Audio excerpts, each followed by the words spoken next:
Alright, my preliminary burnishing is done, which almost looks finished, because it is.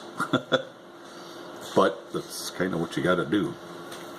I need to cut my stitch lines.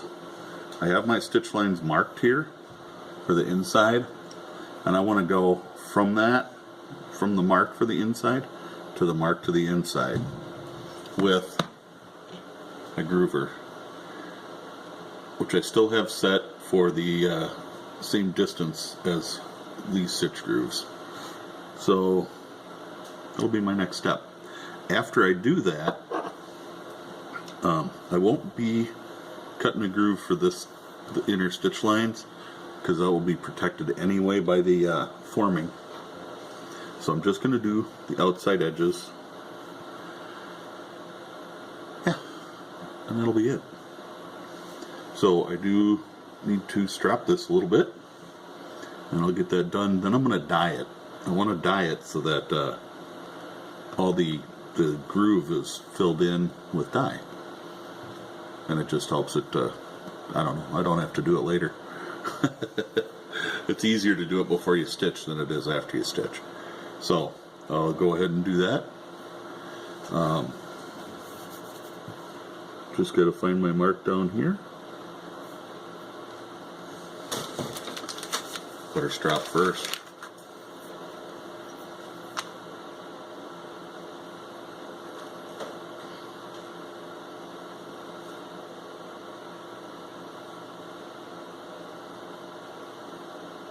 It's a curved piece, so I'm just kind of trying to strap with the curve here. Same way I've always done it.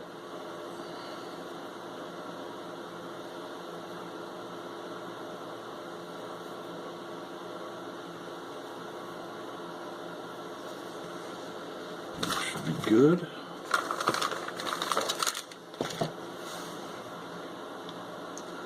Find my mark.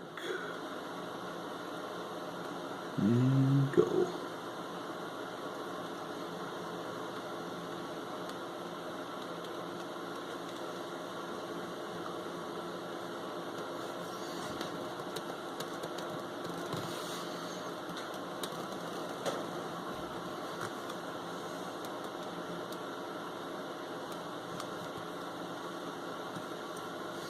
And I think cutting stitch grooves is something that takes a little bit of practice to get it right every time. Not to say that I get it right every time.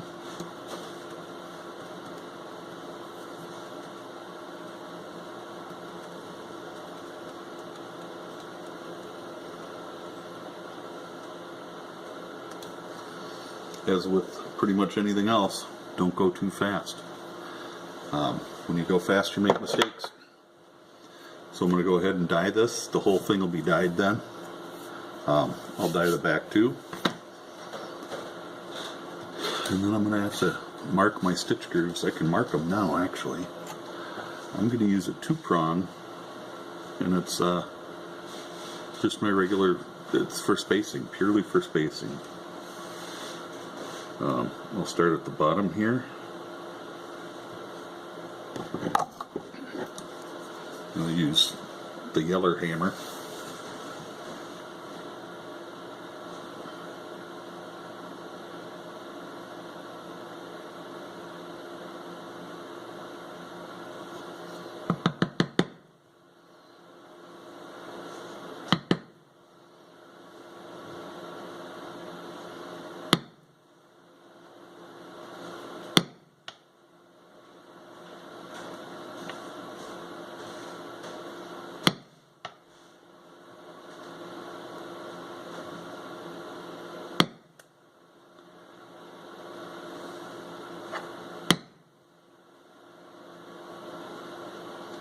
And I just make my mark, use the last hole, make the mark. So really I'm only making one mark at a time. On the longer straight sides I can get along with using a 4-prong tool like this one. But there again. I'm just taking my time.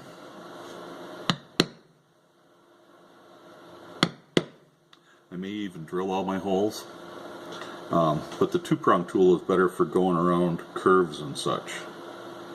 To go one hole at a time like that and get to keep your spacing decent. So that's kind of why I'm doing it with just a 2-prong. It only takes a couple of minutes longer. A minute or two longer. It doesn't really take that long.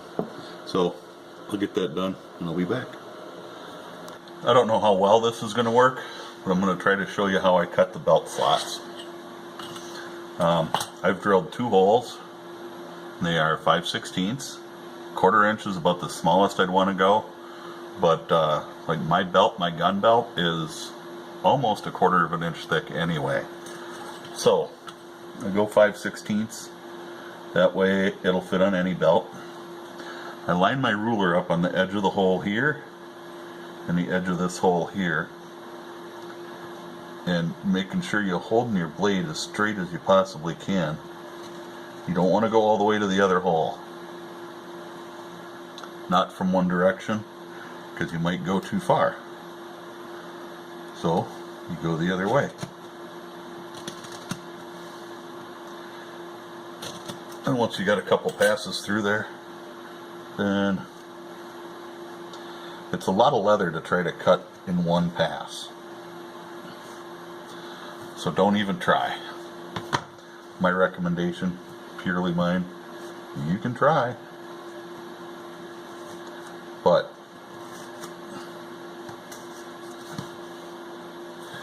it is I mean, it's nearly 1/4 inch thick.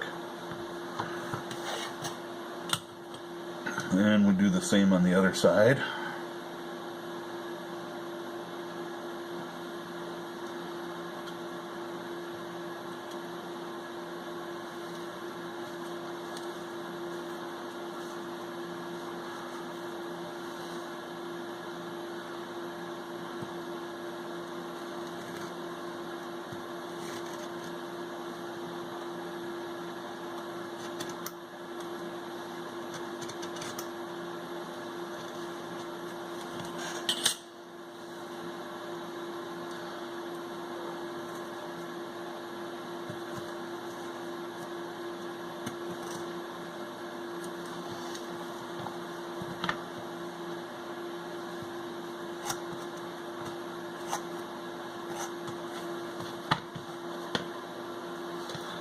And you punch the middle out.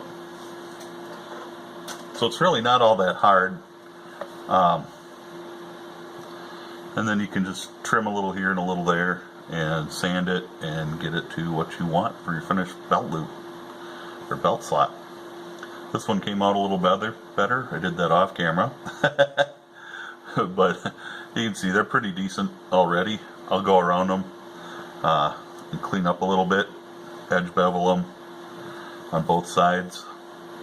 So there isn't really that much to it. I'm going to get these finished up so I will do a little stitch probably right down this way and over, just to give it a little reinforcement around the belt slots. So stay with, and I don't even know where I am in this video. So we'll be back.